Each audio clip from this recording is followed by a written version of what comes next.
The objective of this lab is to determine the mass of a black hole by examining the motion of a star in the black hole's orbit.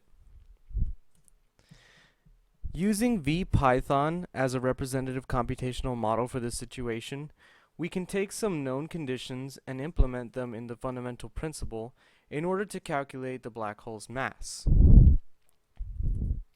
Here, we can observe how the phenomenon occurs.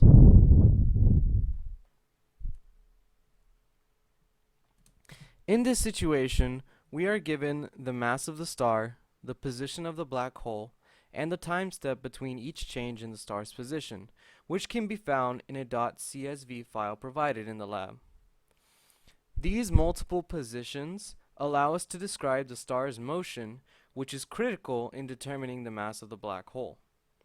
By finding a change in the star's position over time, the velocity of the star can be found. By repeating this process with new positions, we can find a change in the object's velocity, which allows us to determine the object's momentum. By once again repeating this process and updating the star's momentum, we can find a change in the momentum.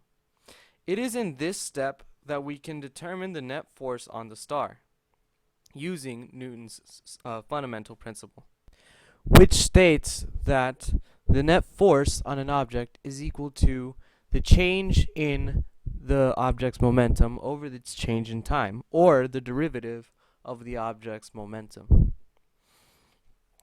By determining the net force, we assume that the only force acting on the star is the gravity of the black hole. By making this assumption, we can use Newton's law of gravitation to solve for the black hole's mass.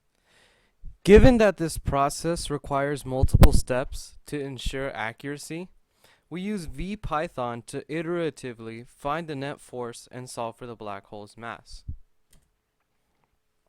As shown previously, we use multiple data points that describe the star's position in order to determine the star's change in velocity. This change in velocity gives us a change in momentum, thus yielding a net force, as illustrated at the bottom of our code when we equate dp dt, or the change in position over the change in time, to the net force. The last step in our code is finding the black hole's mass, which can be solved using known constants and finding the distance between the black hole and the star. Our results yielded that the black hole had a mass of 2.37 times 10 to the 31 kilograms, which is quite large but accurate for a black hole. Some follow-up questions. What does it mean? Although the magnitudes of Fnet and dpdt are the same, which is why we equated them in our code, there is a principal difference in definition.